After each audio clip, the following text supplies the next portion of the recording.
Hey guys, Hogs here, back with another banger video, and in today's video I'm going to be reacting to Types of Werewolves by Factspace. I don't know if the microphone on my phone can catch me talking, but let's get this video to 20 likes. Without further ado, let's get right into it. From an ordinary working man seeing a full moon, tearing through their clothes, and then looking for someone to rip apart and eat, only to transform back again, to different breeds and statuses from around the world, today on Factspace, we look at types of werewolves. Going back centuries, people became really scared when there was a full moon out in the evening, as this also brought wolf howls that echoed into the night. People stayed in behind closed doors and locked all windows so they were not the ones rumored to be found dead the following day by the savage ways of a werewolf. Werewolves are your average daily man who transforms into an overgrown, super-strength wolf when there is a full moon at night, and there is nothing he can do about it. There are female werewolves, but they're extremely rare. A werewolf could have a day job working in a factory, a supermarket, or even as your local friendly policeman. There could even be one where you work, or even one of your teachers, but they will become a very different person on seeing a full moon at night. Once they transform, they become a very violent creature that wants to kill animals and humans, leaving them in pieces. The name werewolf means wolfman. It comes from the word were, meaning were in Olden English, which stands for man or male. So how does the average man turn into an oversized, crazed creature? Well, he'll know when it's coming, and he cannot stop it. Say your boss or teacher is actually a secret werewolf.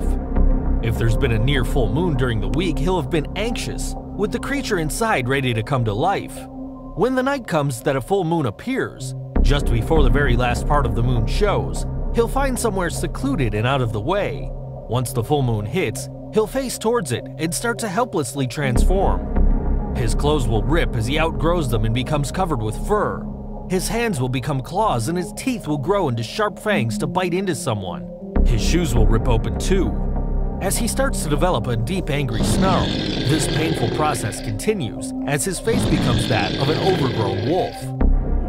On all four legs or standing on his back two legs, he'll then give off an almighty howl as he faces the moon with no signs of the man or human he was just minutes before. He's then ready to go on a murderous streak throughout the night. Once the full moon starts to disappear, a few hours later he will then transform back into an average man wherever he belongs at the time. He will have no memory of the murderous antics he had been up to the night before, and will be shaking and naked after ripping off his clothes when he became a werewolf. Werewolves are totally riddled with rage, and that's what's scary about them.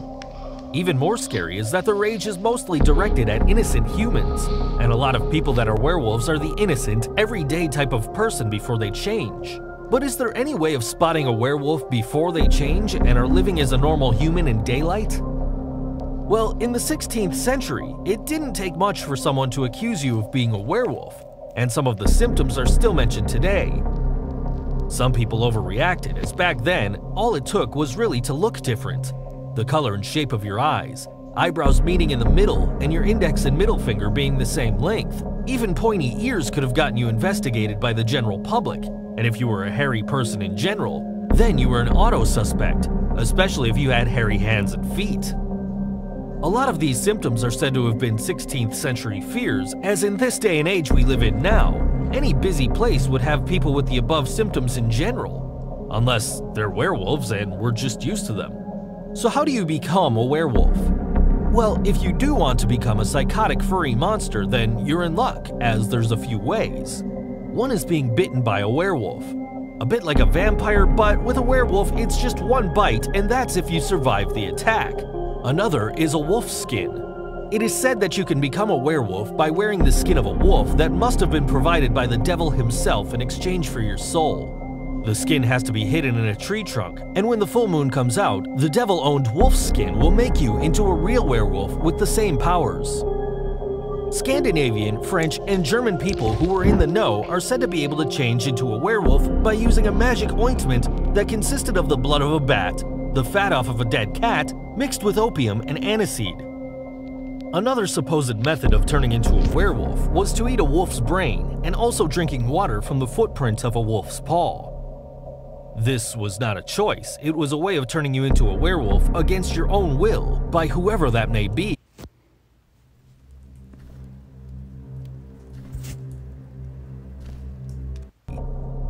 There was also a way of cursing a family too. Don't forget, when it's daytime or not a full moon, a werewolf is leading an everyday normal life, so it's a strong possibility that a werewolf is going to have children. The werewolf curse is passed on to any son that was born to the family. The only way this could have been broken is if all werewolves in the family were killed. You may have heard about werewolves being killed by a silver bullet, so how do you actually kill a wolf? Or at least free the man from the curse of the werewolf? Well, it is true that werewolves can be killed by silver bullets if aimed correctly. You can even have the bullet blessed by a priest first too if you'd like. Werewolves have a dislike to silver, so it may be a good idea to carry something silver if you suspect someone you know is one. When a werewolf is killed by a silver bullet, he will then change back into the ordinary everyday man. Unfortunately, he will remain dead. Here's another way from olden times. Remember earlier in this video we talked about wearing a wolf's skin that was from the devil and hidden in a tree? Well, if you can find the tree and the skin and burn it, that will also be one less werewolf to deal with. Another old way would be to call out the werewolf's real name from when he was a man. The problem with this is, when he's a werewolf, how are you going to know what his name is? 3 drops of blood is also said to be a capable cure, but not always. Once again, you need to know who the werewolf is, as the 3 drops must come from the werewolf when he's in human mode. Werewolves come in different breeds and from different parts of the world, but they're not everywhere. The early stories seem to surface from the ancient Greeks. Each breed member is said to have different strengths ranging from Omega, Beta, and Alpha, although that may not have always been the case. Let's look first at the original 4 types of werewolf breeds. These are Lakota, North American, Asian, and the strongest, biggest, and most likely to pull you apart, the European werewolf. It's also reported that it's possible that werewolves go back as far as dinosaurs, starting from a raptor type of creature, with DNA passed along from bite to bite, bringing us to werewolves as we perceive them today. Lakota werewolf. The Lakota werewolf has a slight difference. With werewolves being bloodthirsty man-eaters, this pack of wolves originally had parts of an Alaskan human tribe included, so it became a huge problem when werewolves first started to eat the human tribe members of the pack. Eventually, this was brought under control as they became accustomed to eating animals. The Lakota werewolf is greatly respected by the human members and are very confidential as to who are the werewolves. Even in werewolf form, they keep a humanoid shape. They hunt in packs of 15, no more, no less. If one dies, then one of the human ex-tribe members of the pack becomes a fully fledged werewolf. Their eyes glow too, with no 2 pack members sharing exactly the same color. On transformation, the fingers and toenails become thick and sharp like claws, and their teeth become like a wild dog's. The animals they hunt are black and grizzly bears, with the odd moose thrown in for dessert. They're also quick to heal if they're wounded by silver-based objects. The North American werewolf. This werewolf has black eyeballs and have super strong hearing and tracking qualities. Upon transforming from a human, their toes go from 5 to 4, and their strength increased by times from their human form. They don't walk on all 4s at all. They walk and run on their hind legs, and when the full moon comes along, they hunt mainly humans. Although they roam in the country and tend to avoid towns and cities, but that's not set in stone. They have been known to have been around the countryside for around 1,000 years, although they don't expand quickly as if they have to become the same breed of werewolf. Then this can only happen by a bite and saliva, and due to them eating humans, not too many survive the ordeal. The Asian werewolf. This werewolf is the one that will look like an actual gray wolf, only stronger, has white eyes, and shorter front legs than the back. It walks on all 4s after shapeshifting the most after the full moon transformation is complete. The strength for this werewolf increases by 20%. The biggest difference with this werewolf is that when a werewolf dies, then it shapeshifts back to human form, although it remains dead. With the Asian werewolf, the initial shapeshift transformation is so severe that it will remain a werewolf if it dies. Although they may be a lot lesser in strength compared to other breeds, they make up for this by speed and tracking smell. They're the best trackers in the werewolf business. There have been sightings of this werewolf all over Asia and not just in certain parts. This werewolf can also reproduce sexually as a human and as a werewolf with a human by biting and infecting victims with their saliva.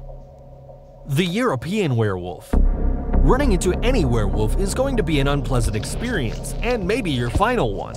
But if you run into a European werewolf, then you're going to need more than prayers and luck to survive. Out of all the werewolves, it's the biggest, strongest, and most dangerous and nastiest. This beast is hairless, and is part man, part wolf, and total beast. When they shapeshift from human to werewolf, they triple in width and double in height. They have green eyes, and their claws can cut through metal. They live until around 300 years and don't start slowing down until age 250. They have an ongoing need to feed off human flesh, although it can still be killed with a silver bullet through the head or a silver sword through the heart. I'd say the silver bullet is the safer option, just don't miss. A European werewolf can take the strength of another werewolf and strengthen itself even more. However, they do have a weakness. Every so often a European werewolf will enter the territory of a European vampire. European vampires can live up to 500 years and become stronger by savaging and killing a European werewolf. Going back to the earlier mentioned Omega, Beta, and Alpha werewolves. Even though werewolves have been around for thousands of years, the Omega, Beta, and Alpha strength levels did not exist until 1947, when the level of strength was brought in over the gray wolf, with the parents being the Alpha and so on. So for it to reach werewolf breed or pack individual strengths, these titles are from a more modern time, and werewolves, whether it came from books, television, or other sources, were originally unheard of in the werewolf kingdom many years ago. So that's going to be it for this video. Until next time, peace out.